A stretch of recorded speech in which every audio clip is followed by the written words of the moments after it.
Alors voilà, nous avons avec nous en ligne Madame Dominique Olivier, l'élue de Projet Montréal du district de Rosemont, première femme noire pressentie à la présidence du comité exécutif de la ville de Montréal. Madame Olivier, comment ça va? Écoutez, ça va bien, ça va vite, mais ça va très bien. Ça- On est très content de la confiance que la population nous a donnée. Est-ce que vous avez chanté si la première fois tu ne réussis pas? Hein? Oh, ça aurait pu absolument. Vous savez, entre la première fois et maintenant, il s'est écoulé presque un quart de siècle, hein? Oui, mais il faut croire à son destin, il faut croire à un plan qu'on a, à un objectif qu'on se fixe, n'est-ce pas? Et là, ma question, vous avez été jusqu'à tout récemment présidente de l'Office de consultation publique de Montréal. Maintenant, vous allez être, presque à coup sûr, presque à 100% sûr que vous allez occuper cette fonction de première présidente noire du comité exécutif de la ville de Montréal. En quoi les deux fonctions diffèrent-elles? Ah, les fonctions sont absolument différentes. Comme présidente de l'Office de consultation publique, j'avais à conseiller les élus à partir des consultations qu'on faisait avec la population. Donc, à partir de l'opinion publique, de ce à quoi les gens aspiraient, il fallait donc des indices sur la meilleure façon d'agir dans le cadre des divers dossiers. Maintenant, à titre de présidente du comité exécutif, j'aurai à prendre, en fait, ces décisions, à accueillir les rapports de l'Office, entre autres, à accueillir l'expertise des fonctionnaires et à guider l'administration dans sa prise de décision.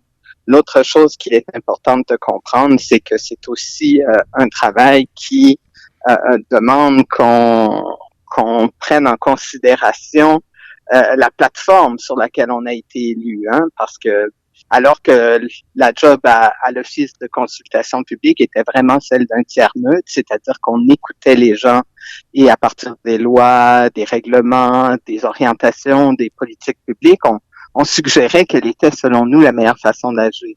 Maintenant, Oui, oui, oui. c'est ça. Maintenant, la population nous a élus pour réaliser un programme, donc il va falloir agir conformément à ce programme qu'on leur a présenté. Et Dominique Olivier, on vous présente parce que j'ai parlé à la mairesse qui n'avait Dieu que pour vous. Et d'ailleurs, prendre une décision comme ça, même avant l'élection de la personne qui est visée, c'est une gage de confiance, un gage de confiance, n'est-ce pas?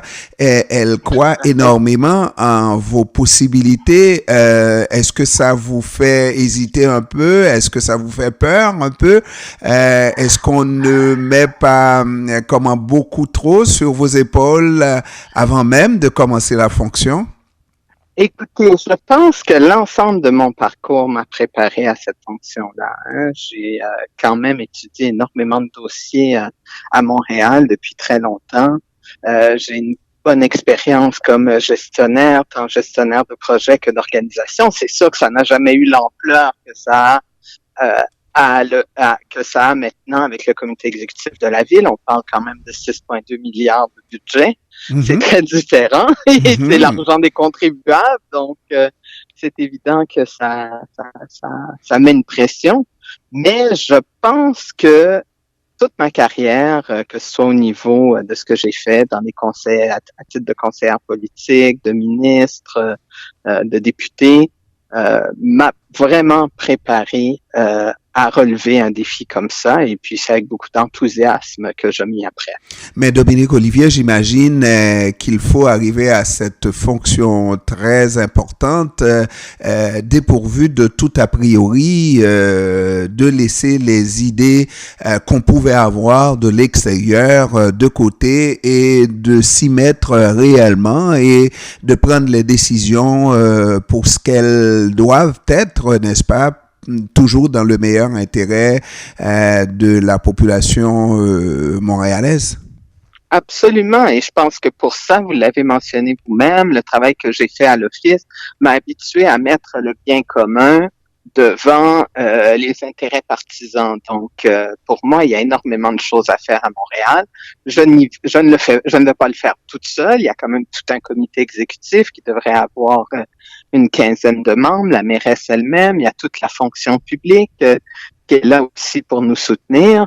Donc, c'est sûr que ça va être un grand travail d'équipe, mais mon travail à moi va être un peu d'être le capitaine, je vous dirais, de ce bateau-là. La mairesse donne les grandes orientations, la mairesse suit le travail et ça va être à moi de m'assurer que ces grandes orientations-là sont traduites à l'intérieur de l'appareil de la fonction publique municipale. Parce que j'ai vu grandir cette fille devenue une grande femme.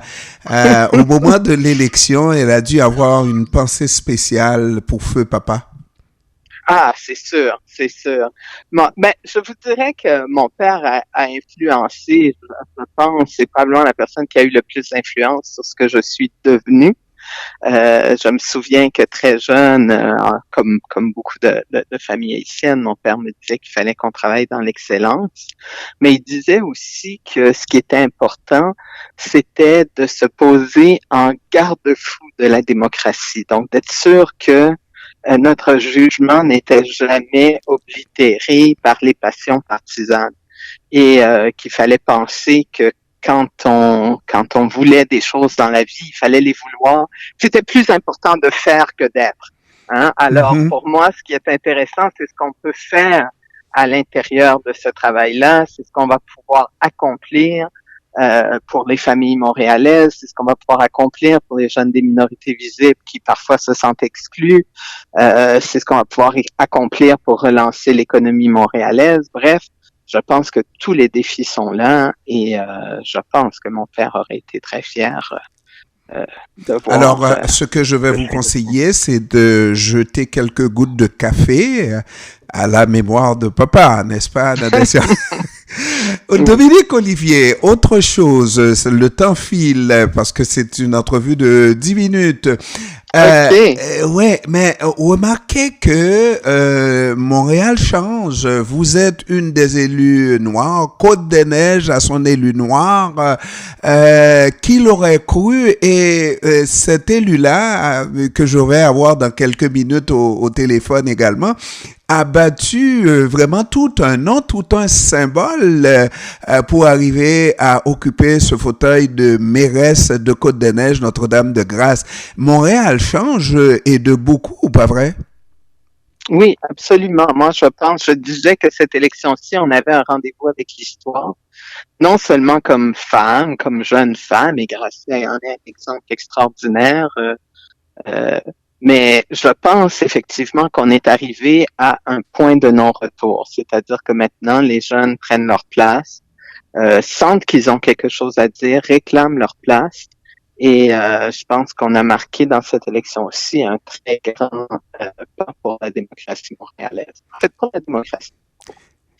Et Dominique Olivier, vous êtes élu dans un quartier, le quartier de Rosemont. J'imagine qu'il y a des préoccupations spécifiques à Rosemont auxquelles il faut voir. Quelle est votre première préoccupation pour Rosemont comme nouvel élu de Rosemont? Alors, moi, je suis élue dans le district du Vieux-Rosemont, qui est à la fois la partie du développement Angus et aussi la partie du très vieux cadre bâti autour de la rue Masson. Donc, c'est sûr qu'il y a des enjeux qui vont être des enjeux de développement de services de proximité dans les artères. C'est déjà un très, très beau cadre de vie, mais ça va être également, il va y avoir des enjeux de verdissement, les enjeux de la transition écologique qu'on vit partout. Et plus largement, je dirais, pour tout Rosemont, la petite patrie, il va y avoir des enjeux de logement abordable, logement social, logement abordable, mixité sociale et équipement culturel. Et donc, quand on parle de... c'est un peu... Et quand on parle de logement social, vous êtes dans le parti pour ce faire, pas vrai? Absolument, absolument. Et on a même un site déjà qui est l'ancien site du garage STM de Bellechasse où on veut vraiment créer d'ici 5 ans un développement exemplaire, ou en tout cas entreprendre un développement exemplaire un peu comme celui de la Société de développement Angus, mais qui soit entièrement sociale et communautaire. Donc, ça va être intéressant de relever ce défi-là, d'une nouvelle vision de la mixité sociale. Dominique Olivier, je vous demande de faire un miracle en quelques mots pour terminer cette entrevue. Dites-nous en quoi et comment votre présence, votre fauteuil de présidente de ce comité exécutif Première Femme Noire à occuper ce fauteuil ici à Montréal va pouvoir excusez-moi? Je parle du fauteuil du président ou de la présidente, n'est-ce pas, de ce comité, hein, du comité exécutif de la ville de Montréal. En quoi cette fonction peut influencer positivement la jeunesse noire de Montréal? Ben, écoutez, je pense qu'il y a la question de modèle, d'abord et avant tout. Hein, ça va dire à des jeunes de la communauté que c'est possible de réaliser des rêves, même si des fois ça prend 25 ans. Je vais leur souhaiter qu'ils le fassent plus rapidement. Je pense aussi que ça va leur dire qu'on peut aller on peut aspirer aux plus grandes fonctions. Et c'est ça qui pour moi est intéressant. Mais d'abord et avant tout, j'espère que par les politiques qu'on va adopter, que par les règlements qu'on va adopter, on va être capable d'améliorer leur cadre de vie quotidien. Dominique Olivier, élue de Projet Montréal du district de Rosemont, première femme noire pressentie à la présidence du comité exécutif de la ville de Montréal. Je vous remercie d'avoir pris du temps pour nous et puis je vous dis bonne chance, Madame Olivier. Merci beaucoup. Merci de m'avoir reçu. Au revoir. Au revoir.